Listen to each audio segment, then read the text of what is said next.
Oi, gente! Então, vou falar um pouquinho para vocês hoje sobre o livro Até que Nada Mais Importe, de Luciano Subirá.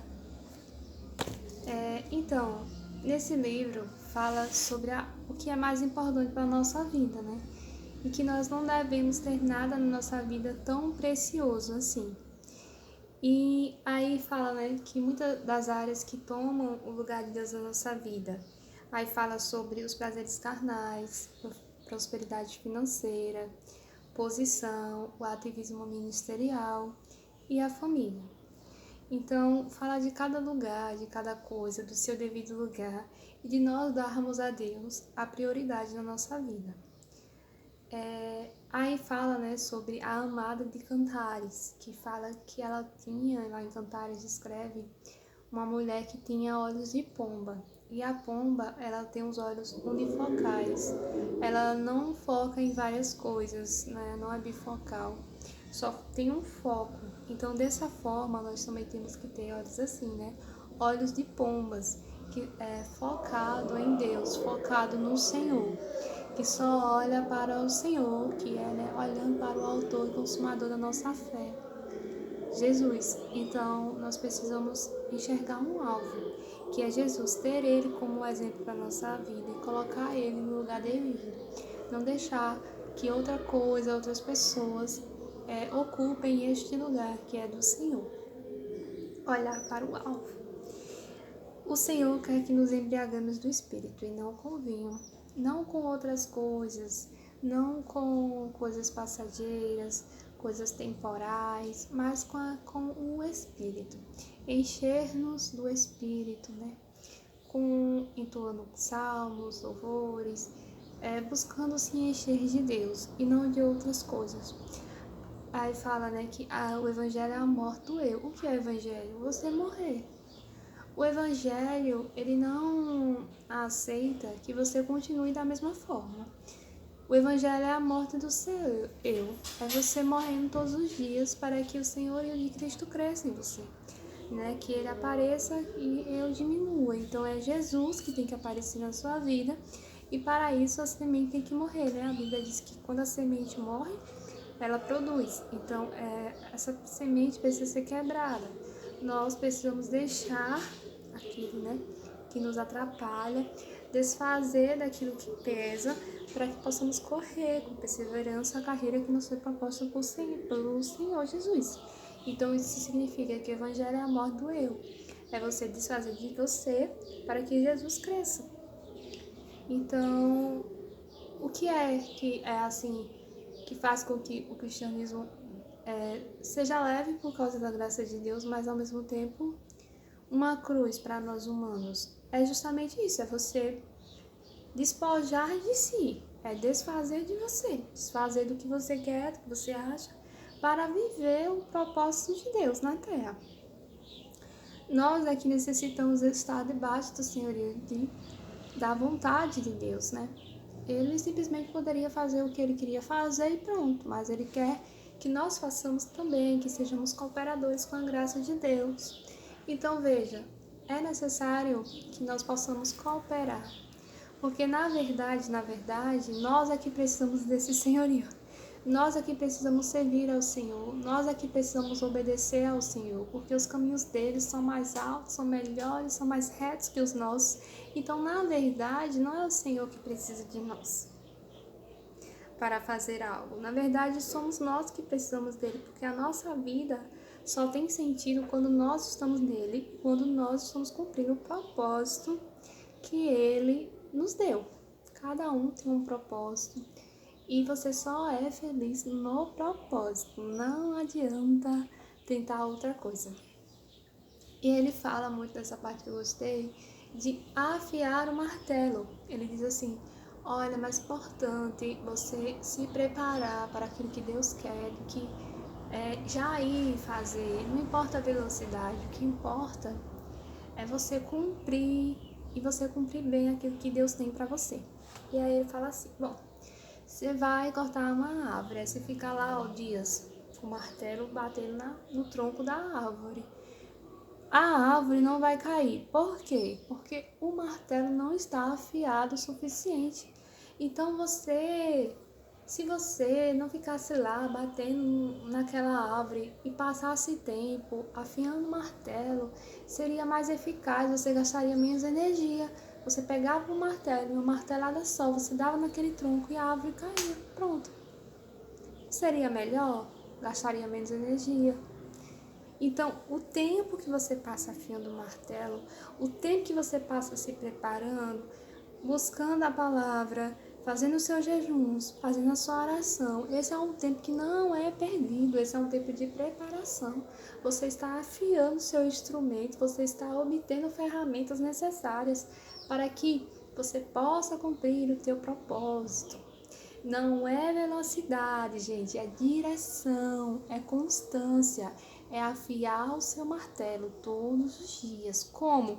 Se consagrando, tendo seu tempo devocional com Deus, tempo de qualidade, parando para orar, parando para meditar nas Escrituras, trazendo essa cabeça, essa memória que lhe dá esperança. Afie o seu martelo para que você cumpra o propósito de Deus para a tua vida. Então, é isso também que ele fala um pouco, né? Com minhas palavras, eu estou resumindo aqui. Então, nós precisamos conhecer a Deus por meio das nossas orações, por meio das Escrituras, tá? Não podemos amar tanta vida ao ponto de não vivermos os propósitos de Deus. Por que muitas pessoas não estão vivendo os propósitos de Deus? Por que tantas pessoas não estão cumprindo o chamado de Deus? Simplesmente porque elas não querem viver. Elas acham mais cômodo continuar vivendo o que elas querem viver. Mais cômodo estar onde estão, fazer o que estão fazendo, porque o propósito, ele exige de você. E se o propósito não exige de você, significa que tem alguma coisa errada, porque o propósito sempre é grande, queridos. Deus é um Deus grande e é justo que Ele te peça coisas grandes também.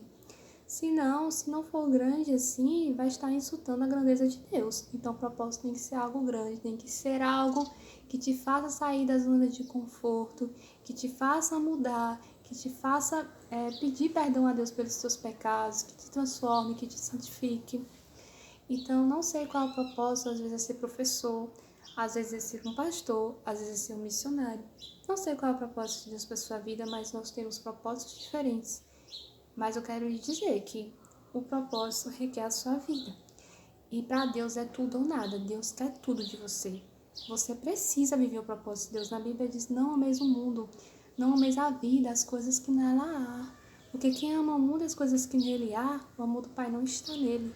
Então, muitas pessoas amam tanto a sua vida, amam tanto as suas coisinhas, amam tanto uma rede social, ama tanto um status, o que está fazendo, que não deixa isso por amor a Deus, por amor ao propósito, por obediência a uma direção de Deus, do Espírito Santo, não deixa não, porque ama mais a vida do que a Deus.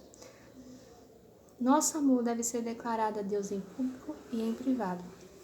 Aí ele fala um exemplo, ele diz assim, se toda vez que eu fosse falar da minha esposa, eu só falasse dela no púlpito. Luciano Subirá falando, né? Ele é casado com a Kelly Subirá. E ele fala assim, não, se eu só declarasse o meu amor pela esposa no púlpito, só falasse que a amava no púlpito, ela ia achar o quê? Que era mentira, porque eu só falo isso na frente das pessoas. Então, bem assim, somos nós, né? Muitas das vezes falamos que amamos a Deus, assim, no YouTube, no púlpito, e a nossa vida não mostra esse amor. No nosso secreto, a gente não tá tendo secreto com Deus, não diz a Deus que amamos, não mostramos com as nossas atitudes. Então, você vê que não há uma lógica, não é coerente, né? Você chegar no púlpito, na frente das pessoas e dizer que ama a Deus, mas e no seu secreto? Já pensou se ele só falasse que amasse a esposa quando ele estava no meio da multidão, no meio do povo da igreja? Ela ia achar estranho, porque ele nunca teria falado para ela no privado e nem demonstrado. Então, nós precisamos ser coerentes, precisamos dizer que amamos a Deus, falar do amor de Deus para as pessoas, mas no nosso privado nós também temos que amar o Senhor, não é mesmo?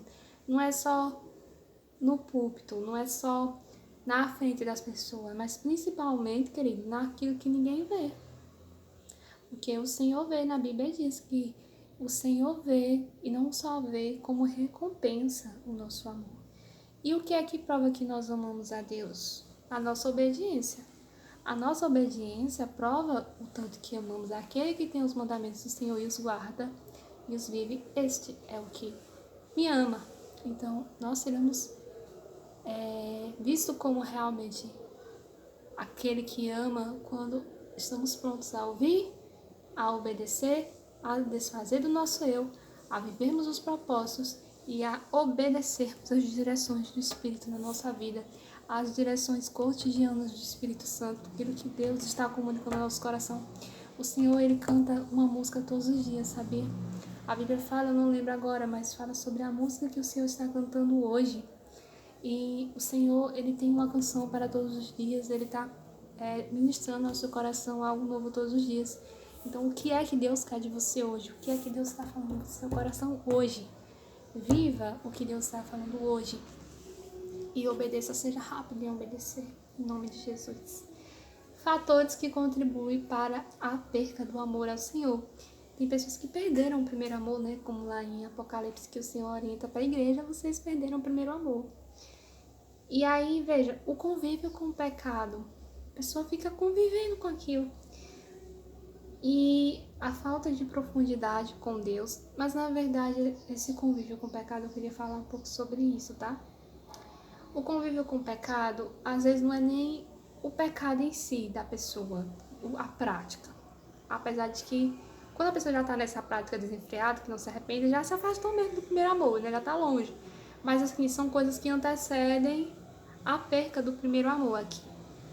Então, o convívio com o pecado aqui, você vê, não é o pecado em si, a pessoa que está pecando em si, que essa já está afastada.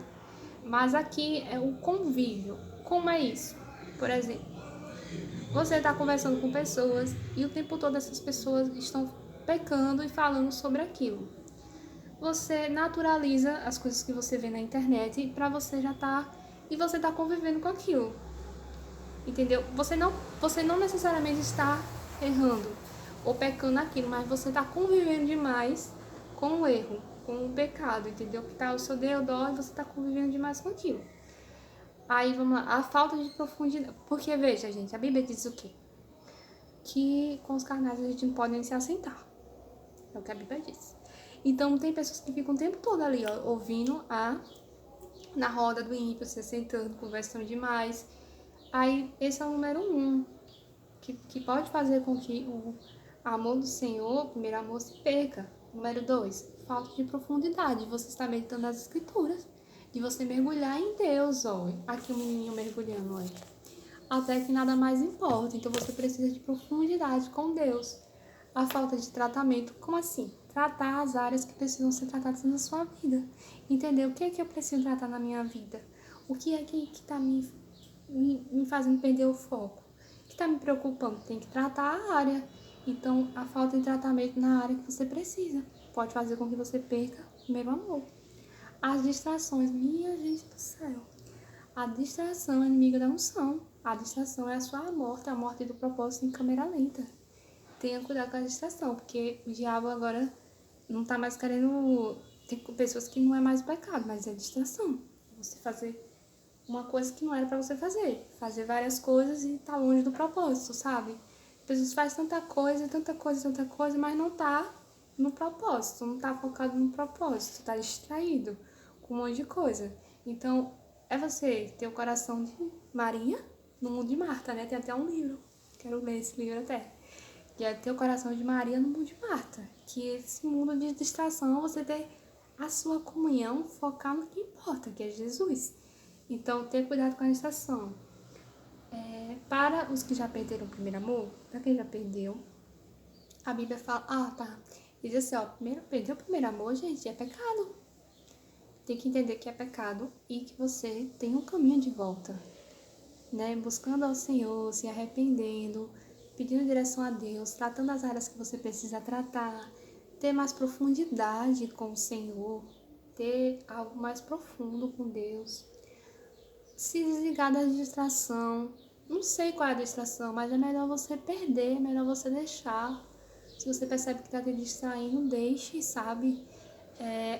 Tem pessoas que sabem administrar bem redes sociais, mas tem outras que não têm mesmo essa boa administração. Então você tem que entender o que está te distraindo. Veja se são as muitas coisas, muitos serviços, às vezes até o ministério, sabe? Essa questão de você estar fazendo muitas coisas e não estar focando no seu propósito. E Deus não te chamou para fazer tudo. Deus não te chamou para ser bonzinho, para dizer sim para tudo. Deus te chamou para ser justo, para você viver o teu propósito. Deus vai prestar conta com você do teu propósito. Não é das outras coisas. Então, qual é o teu propósito? Você está distraído? Você está focado no teu propósito? Então, há conserto. Há volta para quem perdeu o primeiro amor. E saia do convívio com o pecado. Não fique se sentando com carnais, pessoas que já conhecem Jesus e ainda ficam ali insistindo nos erros. Tenha cuidado com o convívio, tenha cuidado com a naturalização. Às vezes uma série, um filme, uma coisa que você está assistindo, você já está naturalizando, achando que é normal. E não se engane. O mundo, ele bate muito na mesma tecla. E às vezes aquilo ali entra no nosso coração e a gente nem percebe. Então tenha cuidado com esse convívio e se aprofunde nas escrituras em nome de Jesus. Tá certo? Então a volta para relacionamentos quebrados, a volta para pessoas que perderam o primeiro amor. Que Deus te abençoe. Eu recomendo esse livro. Se você não é inscrito nesse canal, se inscreva. Porque eu sempre posto, já postei vários. Tem alguns aqui também, tem outros aí de Luciano Subirá aqui também. E você pode estar assistindo os outros vídeos. Gente, então é isso daí, tá? Fiquem na paz, na graça do Senhor Jesus. E até a próxima vez. Tchau, tchau.